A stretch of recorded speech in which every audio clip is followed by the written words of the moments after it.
Selamat datang dalam sejarah dan budaya Nusantara. Hari ini kita belajar di rumah saja untuk menghindari penyebaran COVID-19. Ayo siapkan alat tulismu untuk menjawab pertanyaan mengenai sejarah dan budaya Maluku. Kerjakan tugas ini dengan bimbingan guru atau orang tuamu ya. Sekarang mari kita simak sejarah dan budaya Maluku selengkapnya. Hai teman-teman, kali ini kita akan menyimak sejarah rempah di Kepulauan Banda yang terletak di Provinsi Maluku. Rempah-rempah yang tumbuh dan ditanam di Nusantara selama berabad-abad silam telah menjadi daya tarik bagi bangsa-bangsa asing untuk datang. Salah satu wilayah penghasil rempah terbesar di timur Indonesia adalah Kepulauan Banda. Kepulauan Banda adalah wilayah penghasil buah pala terbesar dan terbaik di dunia. Sejak abad ke-13, pala telah dibudidayakan oleh masyarakat Banda.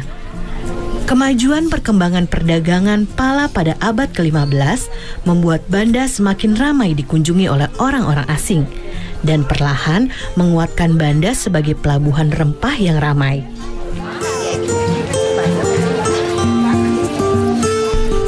Sudah sejak lama, pala dimanfaatkan untuk berbagai kebutuhan hidup manusia. Pada abad ke-9, di Mesir dan India, pala digunakan sebagai pengawet jasad. Masih banyak lagi manfaat buah pala lainnya. Daging buah pala dapat dibuat sirup. Fuli atau kulit pembungkus biji pala dapat dimanfaatkan untuk membuat parfum, dan biji pala dimanfaatkan untuk obat-obatan, bumbu masak, kosmetik, dan minyak astiri. Berbagai manfaat buah pala inilah yang membuat bangsa Eropa sejak abad ke-16 berlomba-lomba datang ke Banda. Pada abad pertengahan, harga pala di pasar Eropa sangat mahal. Kalau dibandingkan dengan zaman sekarang, seperti gadget canggih yang harganya bisa puluhan juta rupiah. Tahukah teman-teman, kalau rempah-rempah Maluku telah dimanfaatkan sejak zaman Romawi. Pala dibawa ke Eropa oleh para pedagang Cina yang singgah di Maluku. Pala juga dibawa oleh para pedagang India melintasi Asia Tengah dan Asia Barat. Dari situlah kemudian pala tersebar ke berbagai penjuru dunia.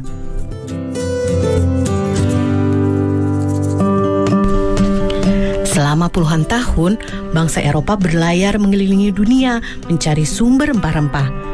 Bangsa Portugis menjadi yang pertama kali mendarat di Banda pada tahun 1512. Kedatangan bangsa Portugis kemudian disusul oleh kedatangan bangsa Belanda pada tahun 1599. Inggris pun tak mau kalah. Mereka menyusul Belanda datang ke Banda pada tahun 1601. Persaingan Belanda dan Inggris memperebutkan pala di Banda akhirnya membuat Portugis tersisih. Melalui Serikat Dagang VOC, Belanda menjalankan taktik yang kejam untuk menguasai perdagangan pala. Belanda bahkan tak segan menggunakan berbagai cara, termasuk menyingkirkan para pemimpin desa atau yang dikenal dengan orang kaya. Kedatangan bangsa Eropa yang ingin menguasai perdagangan pala membuat masyarakat Banda menderita.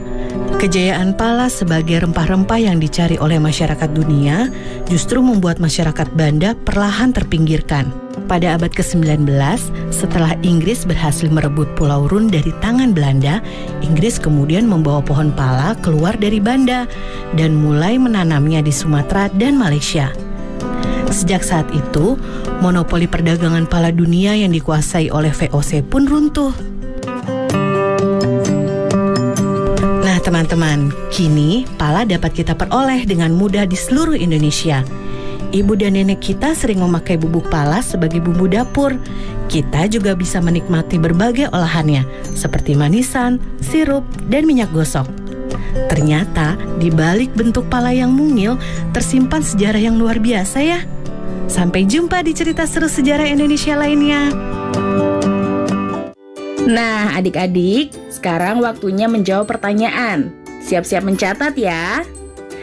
Pertanyaannya adalah, bagaimana cara membudidayakan tanaman buah pala? Dicatat ya, bagaimana cara membudidayakan tanaman buah pala?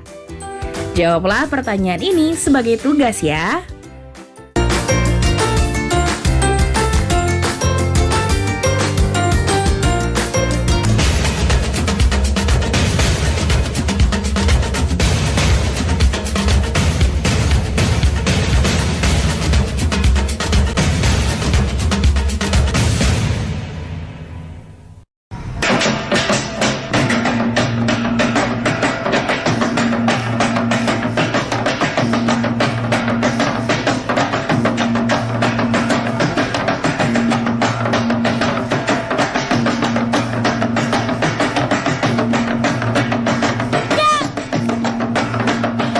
Sobat Pelangi, berjumpa kembali dalam program kesayangan kita, Pelangi Nusantara.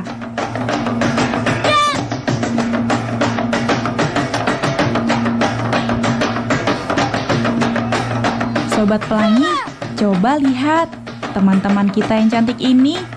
Mereka itu sedang menari apa ya?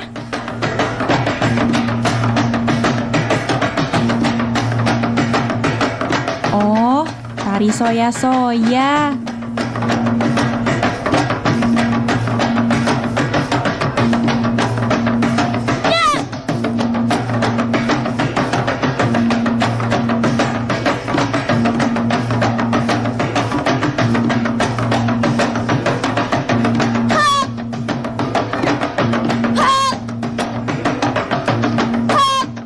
Tari soya-soya itu apa sih?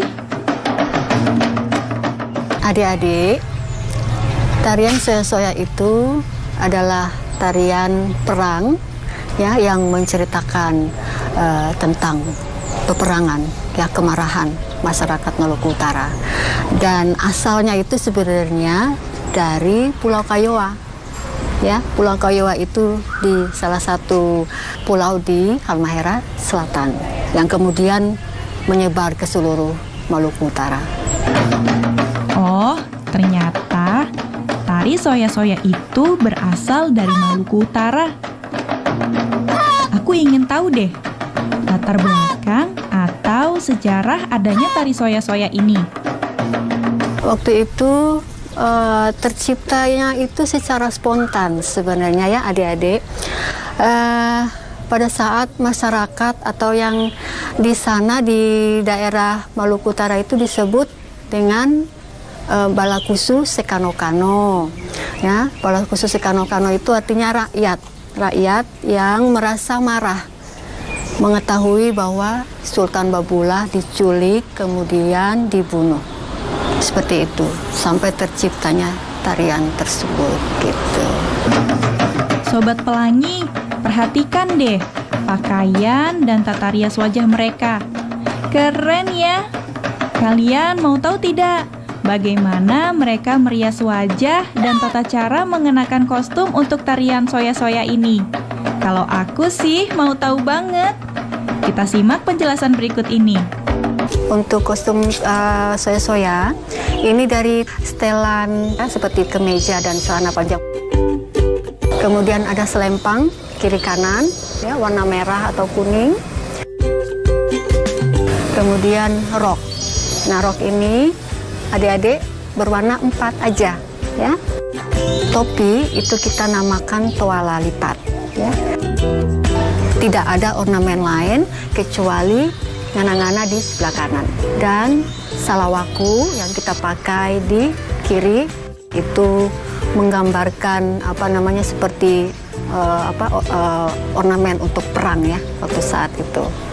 Jadi tarian soya-soya karena laki-laki semua, kita tidak memakai make up. Di tarian soya-soya ini ada sekitar 12 gerakan dasar ya.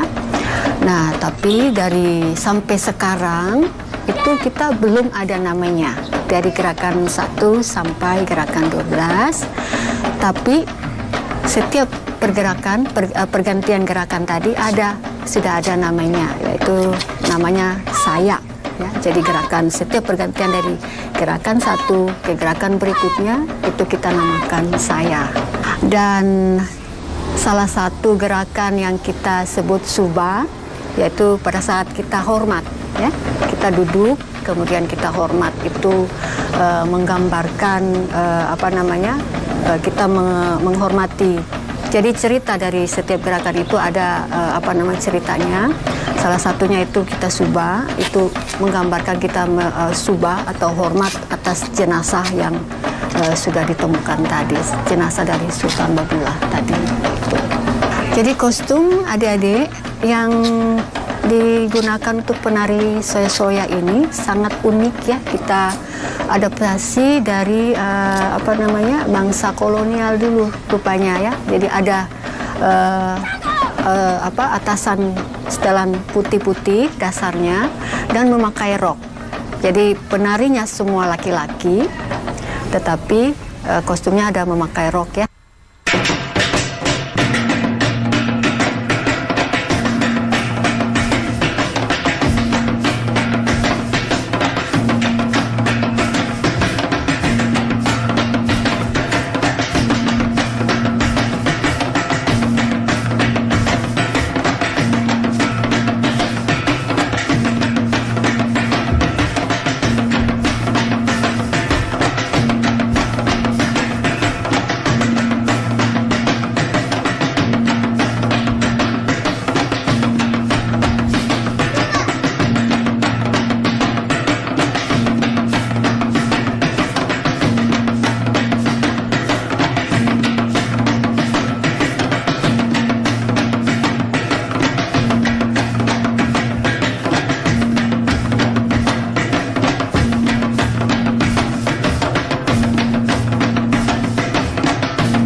Sobat Pelangi. Demikian program Pelangi Nusantara kali ini. Sampai jumpa di episode selanjutnya. Nah, adik-adik, sekarang waktunya menjawab pertanyaan. Siap-siap mencatat ya. Pertanyaannya adalah, soya-soya merupakan salah satu tarian yang berasal dari daerah Maluku Utara. Apa yang harus kamu lakukan untuk melestarikan budaya nasional seperti tari soya-soya? Dicatat ya, soya-soya merupakan salah satu tarian yang berasal dari daerah Maluku Utara. Apa yang harus kamu lakukan untuk melestarikan budaya nasional seperti tari soya-soya? Jawablah pertanyaan ini sebagai tugas ya. Nah, adik-adik, sekarang waktunya menjawab pertanyaan. Siap-siap mencatat ya. Pertanyaannya adalah, apa nasihat yang terdapat dalam lagu Rasa Sayange? Nyanyikan lagu Rasa Sayange di depan ayah bundamu. Dicatat ya, apa nasihat yang terdapat dalam lagu Rasa Sayange? Nyanyikan lagu Rasa Sayange di depan ayah bundamu. Jawablah pertanyaan ini sebagai tugas ya. Baik adik-adik, nanti kerjakan pertanyaan-pertanyaan tersebut